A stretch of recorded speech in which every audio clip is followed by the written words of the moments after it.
everyone, and welcome to this week's Motor Trade Radio podcast, powered by eBay Motors Group, with Philip Nothard and Curtis Hutchinson, bringing you all the chatter that matters.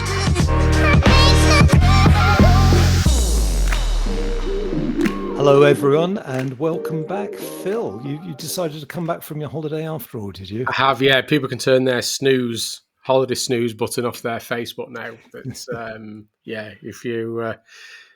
I apologise in advance for... Oh, right, not in advance really, but for all the food pictures. I think people are sick of seeing what I was eating on it. You were posting a lot of food and drink pics. There was definitely a theme. It was a bit of a theme, yeah. I mean, I didn't do the hot dogs or legs kind of thing. I didn't think that was appropriate. I didn't think my friends and colleagues on social channels would want to see that. But apologies for that. I did mountain goat and octopus was the two probably stand out different dishes that I had over there. But yeah, sorry for that. But I am back now, so yeah, you can switch me back on again now, and we'll be back to normal resume of automotive stuff. Yep, definitely. And big thanks to industry guru Carl Davis, yes, who stepped in last week. Yeah, and somebody made it very difficult for themselves, I think, Curtis, whilst I was away. I think you not only did you do the Devon Martin Cap HPI midweek monthly catch-up, which I think if anybody's not listened to that, then I do suggest you recheck your podcast feed and check out that great interview there that Curtis in conversation with Devon Martin from Cap HPI, sharing what's been happening in the month of June and what to expect over the coming weeks and months, I suppose, in many ways. But you also gave yourself a lot more hard time because you had Lucy giving you a quick 10-minute overview of eBay Motors market view of what's been happening in the month of June. You also had Menable as well as with Carlin as well. Well, you know me, Phil. I like to set myself a challenge, but usually the challenges I set myself are achievable. It sounded good. It was very good. I did listen to them both twice over there. So no, it was good, and I think for giving you such a hard time in terms of making it difficult for yourself, it did very well. So it was good. It was good. I'm glad Carl enjoyed it as well. It was a good chat with Carl. Yeah, Carl's already asked when he can come back. So, so when you book your holiday, let him know. He's going to be there, is he? I'll be giving him a bit of pre-warm planning, but no, it's definitely it's good. So I think you've got. I mean, what's been happening as well. I mean, we've got a hell of a lot of headlines to get through. It's never a quiet time in the sector at the minute, but you've got some news to share on the Menable Wellbeing Winners update. Yes, definitely. I was talking to Stephen Whitten this week, and we were chatting about Wellbeing Winners, and he's actually delighted because he signed up the first dealer on the Wellbeing Winners scheme, which is Sandycliff. And that's the Ford store in Nottingham. And the initiative is being led by GM Tony Jackson and the HR lead there, Abby Curson.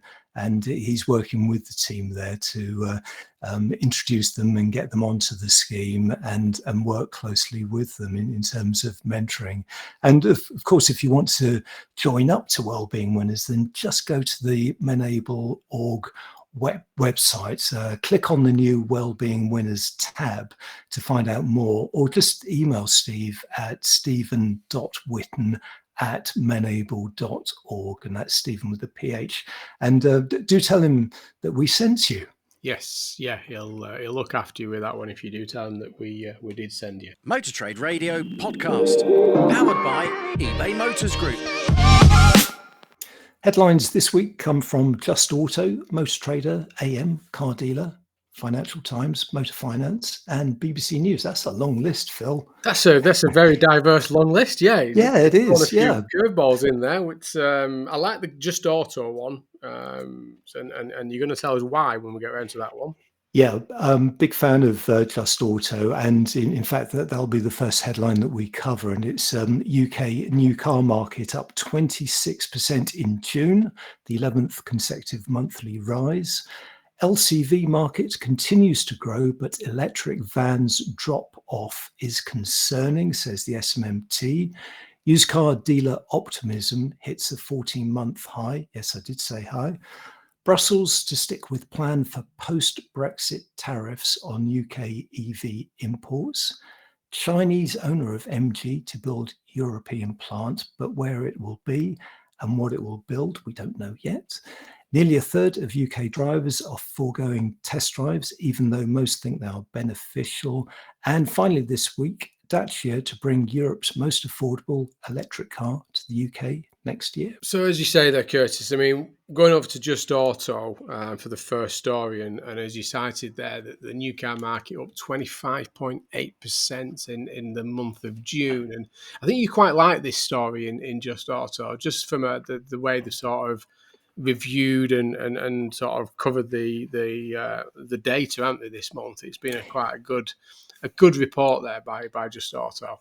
Yeah, definitely. I do urge anyone listening to head over to check out their story, because their coverage is very good. It's very well written, but what I particularly like is that it's got all the graphs in there as well, all the graphs that the SMMT put out every month with their press release coverage of the registrations, the monthly registrations. So they're all there, easy to look at, and there's no pop-ups on their website, which I particularly like. Yes. Yeah. So, I mean, looking at the numbers, as we said there, the month of June finished on 177,266. That was a 25.8% year-on-year increase from 140,958 last year. And that takes the year-to-date up 18.4% to just over 949,000 from 802,000 last year. But clearly being driven by fleet again, which has been a theme over the last few months, with fleet being up 37.9% year on year to just over 92,699 registrations there, taking the year to date up to 38.4% year on year growth to 490,000. And the private sector just easing back a little bit there, with 1.7% year to date growth to 435,000 and just over 79,000 for the month of June. But as I said there, we've talked about this a couple of times, haven't we, now, over the recent months? Very much back into that fleet business sector is driving the registrations. Yeah, definitely. And it's interesting you mentioned year to date. So looking at that first half of the year, so just shy of 1 million units sold, 950,000. And I think what interested me was that it's largely being driven by the year-on-year growth now of battery electric vehicles, plug-in hybrid electric vehicles, and hybrids. Okay, petrol is still the dominant fuel type, but BEVs, FEVs and hybrids are all gaining ground now. Yeah, I mean diesel very shy in terms of their share now, with a market share of 3.9% year to date compared to 41.9% for petrol there. So diesel continuing to drop in market share as OEMs shift their production towards alternative fuel, and petrol being the dominant one there. But as you say, continue to grow there, isn't it? Particularly in that battery electric vehicle market, with a growth of 32.7%, and plug-in hybrid just a 21.2% year-to-date growth there. But yeah, very much dominated in that alternative fuel, isn't it? Yeah, and electric vehicle sales for the month were up 39.4% to 31,700. And that's now 17.9% of the total market, and very much driven by business and fleets. And so battery electric vehicle registrations grew again, with the segment up just shy of 40%, as 31,700 buyers chose to get behind the wheel of an EV. And that now accounts for 18% of the total market. And interesting that it's business and fleets, however, rather than private buyers, that continue to drive this growth that we've been seeing month on month. And this is prompting the SMMT to once again call for the government to introduce some incentives to get private buyers into that market and committing to EVs. And one of the things that they're calling for is a cut on VAT on the public charging network. So currently at home, users are being charged 5% VAT, but if you're charging using the public network, that's 20%. And that is putting off a lot of potential private customers from committing to buying an EV. So we'll see how that one plays out. Yeah, I mean, it is the thing, isn't it? I mean, over the months and recent months and years, trying to get that initiatives towards that transition to battery electric vehicles, be it new or used, and we know that it's happening in the fleet market through various different reasons. But it is, as you say there, Curtis, it's getting that private driver away from that petrol diesel vehicle into that new battery electric vehicle. And I think we'll talk about stories later on that you mentioned with Dacia and MG, but maybe it is basically as we get more affordable battery electric vehicles, it will start to naturally happen as we move through time. But I think the key of this is getting that transition into that battery electric vehicle for the private customer into the marketplace.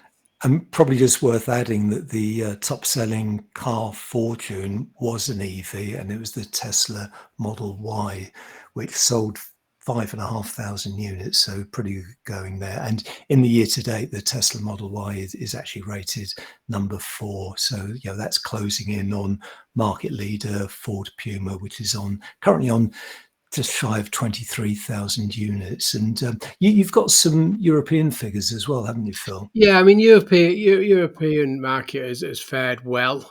In general, I think the market is now sort of citing that production is clearly back up and running, very quickly moving. Spain, just over 101,000 to year-on-year growth of 13.3%. You've got Italy there with 138,900, a growth of 9.2% year-on-year. Germany, and you've got a little bit to add to this one, but Germany finished on just over 280,000 and a growth of 24.8%. But France a little bit slightly down, not compared to the others, but the 190,800, a growth of 11.6%. But I think we were chatting before the show, Curtis, weren't we? And EV is not really doing that well over in Germany at the minute, from all accounts. Yeah, no, you're right. And we covered it last week on the show because Volkswagen in Germany has actually cut its EV production because I think its production was running at something like 30% above what the market demand was. So they're cutting back, they're closing down some of the shifts and sort of retrenching. So, and again, in Germany, similar to what the SMMT is saying here, is that they want more incentives for private buyers to go out and commit to electric vehicles, which ties us in neatly with the next story, which is from Motor Trader, and its LCV market continues growth, but battery electric vehicle vans drop off is concerning. So this is the LCV market. So it's growing for the 6th consecutive month in June, and it was up by 31% to 34,630 units.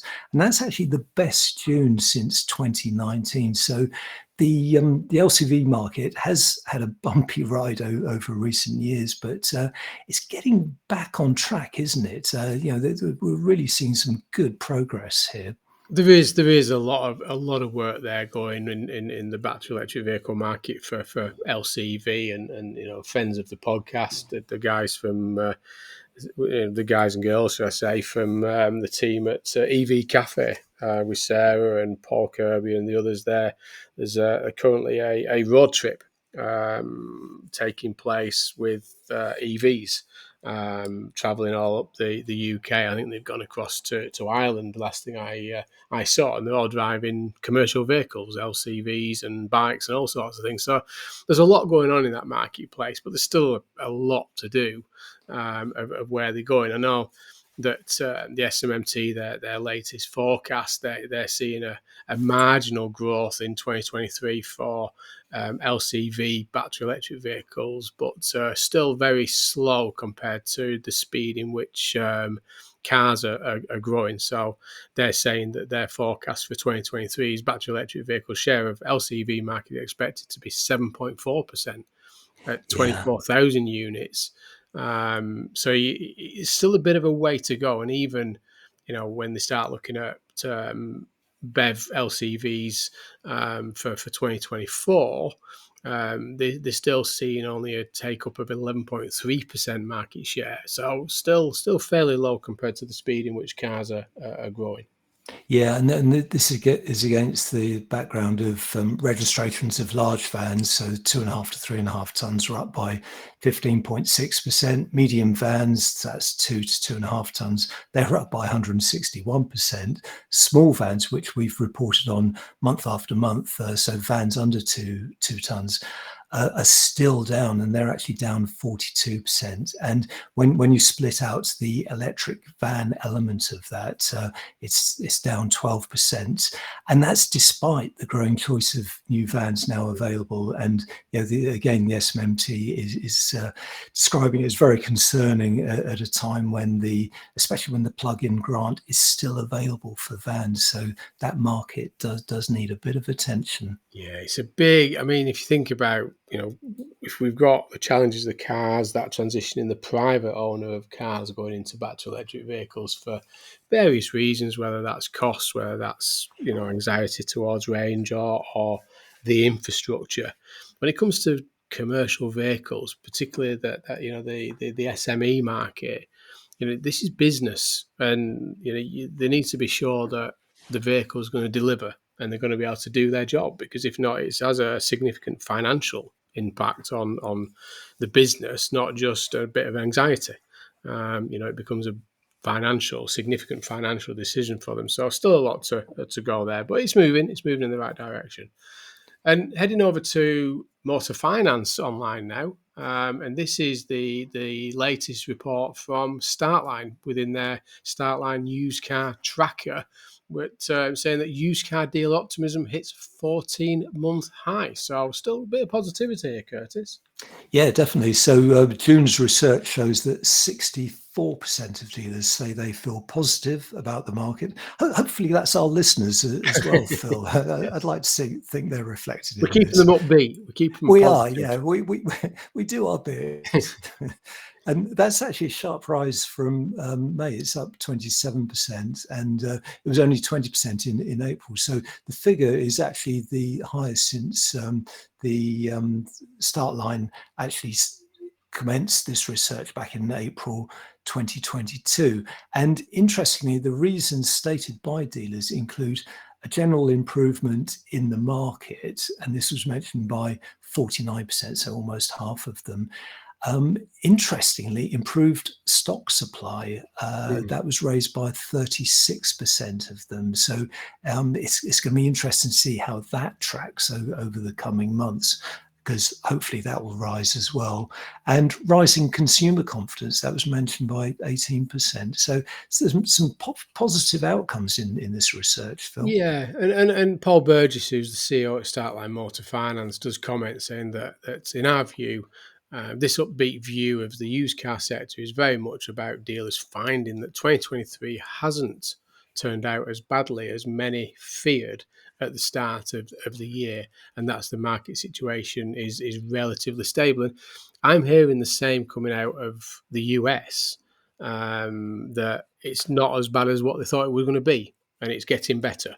So I think some of this is in contrast that, maybe we're not back to pre-pandemic levels of consumer confidence and demand and supply, but actually we're not as bad as it was. I think that's the kind of air of optimism, isn't it, at the minute it feels to be out there. The glass is definitely half full, which is good to hear. It is for definite. You're listening to All the Chatter That Matters on Motor Trade Radio, powered by eBay Motors Group. This is your weekly one-stop shop for all the biggest car retailing headlines from across the media, Available on demand wherever you are on your podcast feed. So next story is from the Financial Times. Get ahead around this one, Curtis. Yeah. Yeah. Yeah.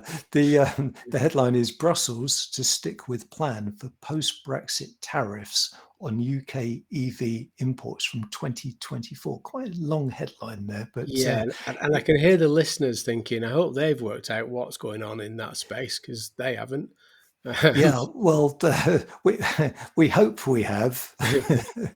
So this was actually an exclusive that was run by the Financial Times during the week. So it reports how the European Commission is insisting it will stick by its plans to impose tariffs on EVs shipped between the UK and EU from next year. And this is after a warning that the bloc was losing out in the global battle for battery investments. Now, we'll come back to that on a later story, because there is so much going on around EV production, battery production at the moment. But the story goes on to say the British government, backed by car makers from across Europe, is seeking a deferral of this post-Brexit trade rule, and it is arguing with excessive costs onto the industry from 2024 to 2027 at a time when it doesn't need them. Yes. Yeah, and I think this is all about, as you say there, that rules of origin that obviously they're talking in the story about requires EVs traded across the channel to have a 60% of their battery and 45% of their parts by value overall sourced from EU or the UK, or face the 10% tariffs.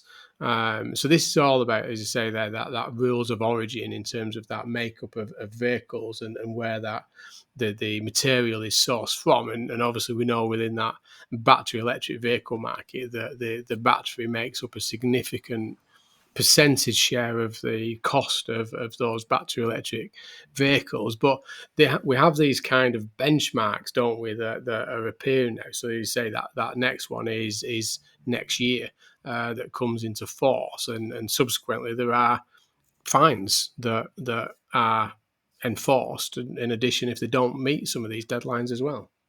Yeah, and what strikes me about this story is that the reason the EU is doing this is, in a bizarre sort of way, is trying to encourage battery production across the EU by implementing tariffs. So it's trying to drive investment into the EU to build more batteries, because most of them are being sourced by OEMs from China, other parts of Asia, and the US. And the US recently put through the Inflation Reduction Act, which is incentivizing the building of gigafactories and making the US less dependent on other markets. Yeah, and you're right. There are, and well, let's say you cited earlier, Curtis, that one of the later stories we do talk a little bit more about that. But a lot of the manufacturers now, they're obviously trying to think about how they get around some of this, because these rules of origin and 10% tariffs could make them uncompetitive on certain marketplaces, certain models, certain pricing points with their vehicles, and key to this is trying to get around that, whether that's buying production plants in Europe and building cars in Europe rather than China or Asia, or in places like Mexico to try and get around the IRA challenge from the US that there's those sanctions in place over in the US. Now there's a lot going on in that at the minute. And even we've even closer to home, haven't we, Curtis, with Tata looking at buying that site in the UK and looking to the government for 500 million for the site and 300 million support for the Port Talbot business as well. And that's again around that rules of origin element, because they want to be able to build the vehicles, build the batteries, and supply everything in that same location. So there's a lot going on here. But again, there's a certain other benchmarks around sort of these zero emission deadlines as well, that those are starting to come into force for next year as well. So there's a lot going on with against the OEMs at the minute with significant Yeah, costs. yeah, you're right because okay, UK production is facing tariffs for cars built in the UK going to Europe, but also cars being imported into the UK, the OEMs face some form of I don't know what the penalty is, but I think it's per unit. It So is, yeah. It was yeah, around €80 per vehicle if they don't okay, achieve yeah, certain deadline targets. I mean, it used to be cited that it would cost the automotive sector in excess of 60 billion if they didn't achieve their certain deadlines of CO2 deadlines. But yeah, yeah. there's some big fines that the OEMs are facing on this. Because it's 22% of their mix Mm. into the UK must be zero emission cars. And this takes us back to the beginning of this story about lack of gigafactories in Europe. So, and it's a story that we will be returning to on a regular basis, I fear. And on that point, moving over to BBC News, which is where we segue into it very nicely. And this is that Chinese owner of iconic MG car brand to build Europe plant. Now, what we're talking about is Shanghai Automotive SAIC, who obviously are the owner of many things, should we Yes. say? It's if you're not aware of who this business is, then just Google it and have a look at how big this business actually is. There's ties into Alibaba and all sorts of things. But they are looking at a plant over in Europe. Now, it doesn't cite what plant they're looking at, where they're looking at buying an existing production plant. And I know there's one that Ford are looking at selling, because there was rumours recently that BYD were possibly looking at the production plant that Ford have got over in, I think it might be Germany, if I'm correct. But again, this kind of cites to what you were just talking about there, Curtis, that these Chinese brands are now thinking, how do we get around some of these rules of origin challenges that we're facing? Yeah, and building in the in Europe makes a lot of sense. Now, Shanghai Automotive, I actually went on a trip to China with a group of dealers. I was the only journalist in the party, and it was organised by MG Stroke Shanghai Automotive, and we saw the production plants where they were building their own vehicles, the MGs, but also Volkswagen Group vehicles. And wandering around these factories, you could have been anywhere, in Europe, in Germany. The fit, the finish, the build quality was absolutely amazing. So they're a major force, and I think they're pretty much China's largest car manufacturer now. And a lot of their sales in Europe is really through the MG brand.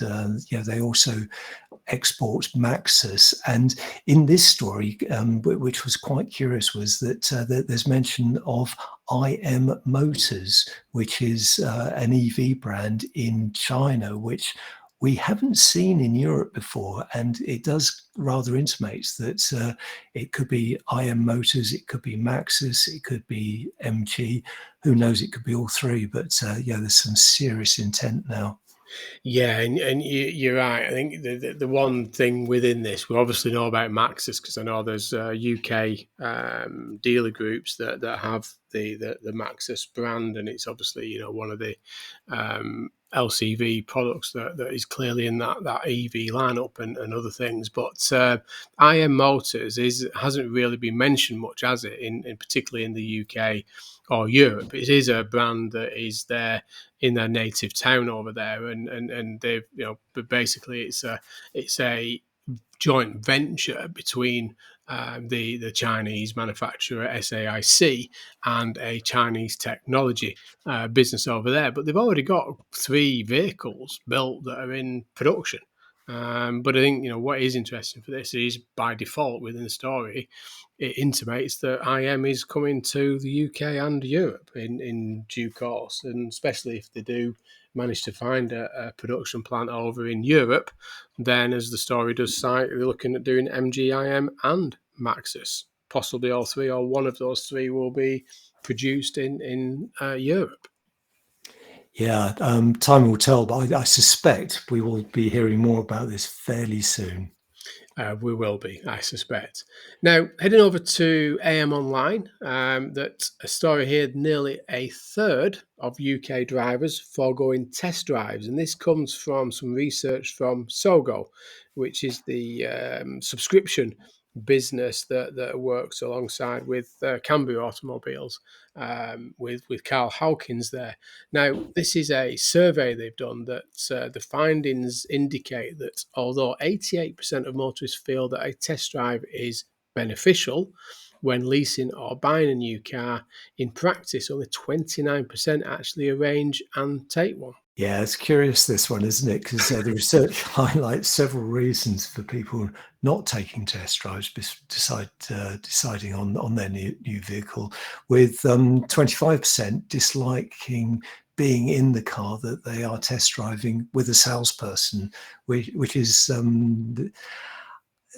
something that no one listening to this podcast would like to hear. But yeah, that's quarter of customers potentially dislike having a salesperson in the car. Now, I know a lot of dealerships offer unaccompanied test drives now, and have done since the various lockdowns that we experienced. But that's an interesting one. And also, 1 in 10 felt that the majority of vehicles drive the same, so they don't actually warrant a test drive.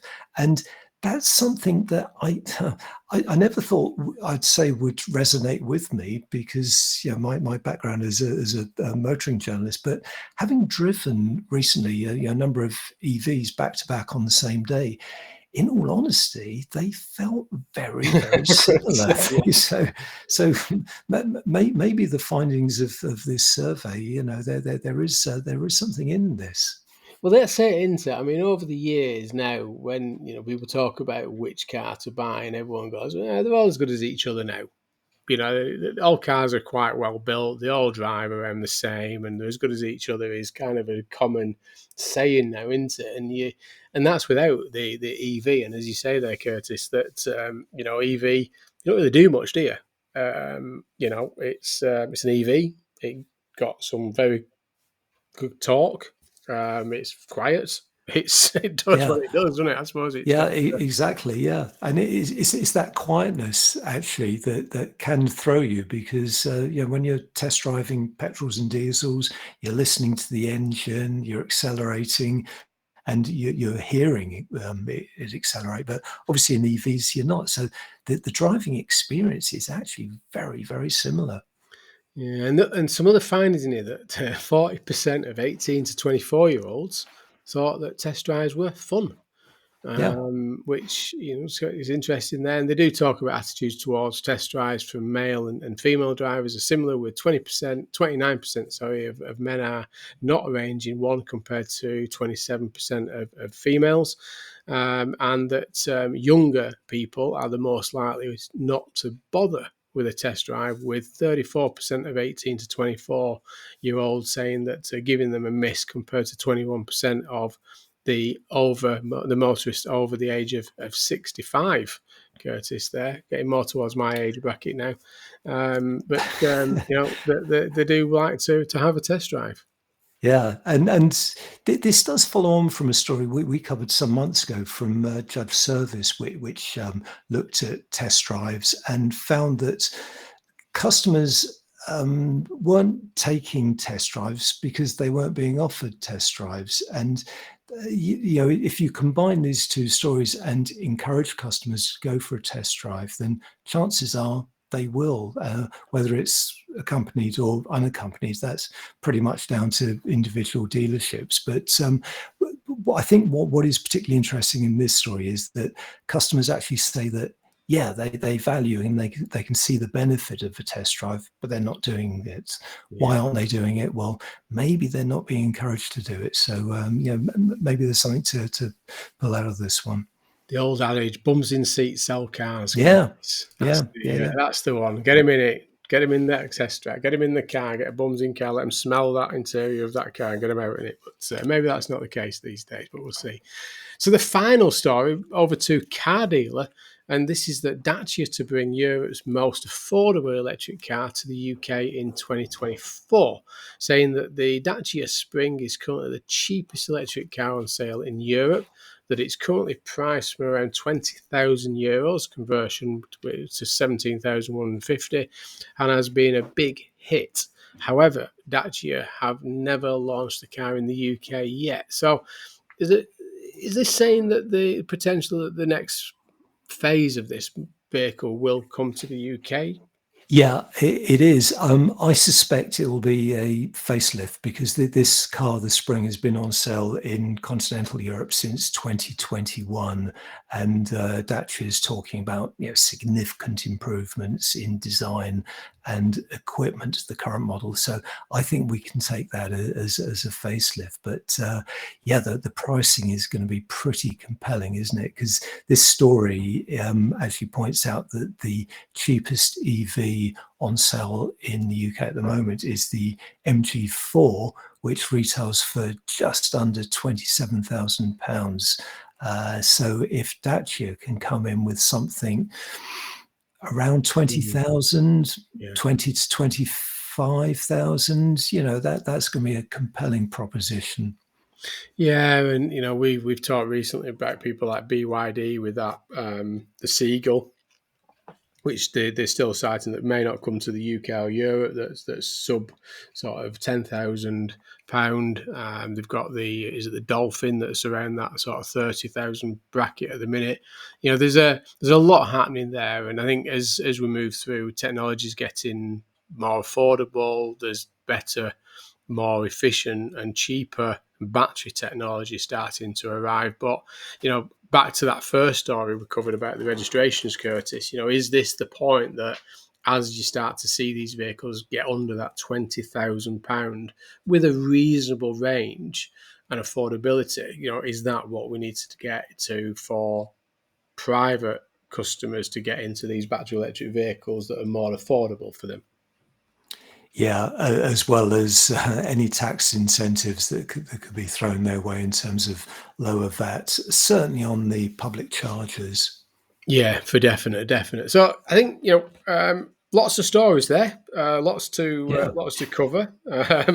There's some detailed stories there, particularly the one with the FT there around the tariffs and the rules of origin, and that's connected with some of the zero emission deadlines that are starting to approach in 2024. So it looks like 2024 is going to be a very key point in time for many of the manufacturers, and you can feel that now, Curtis, can't you? That there's a lot more noise coming out about support, incentives, delay, deferments to things, and a lot more focus on 2024, which is kind of that. Is it April the 1st next year when a lot of the TCA from the Brexit agreement becomes relevant?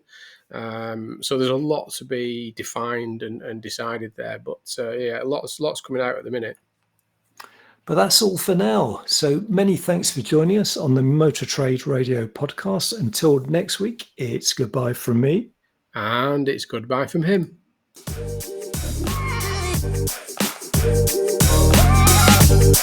You've been listening to Motor Trade Radio Podcast, powered by eBay Motors Group. We'll be sharing all the links from this week's headlines on Monday morning. So to make sure you receive them, just subscribe to the free newsletter on our LinkedIn page. Just search Motor Trade Radio Podcast.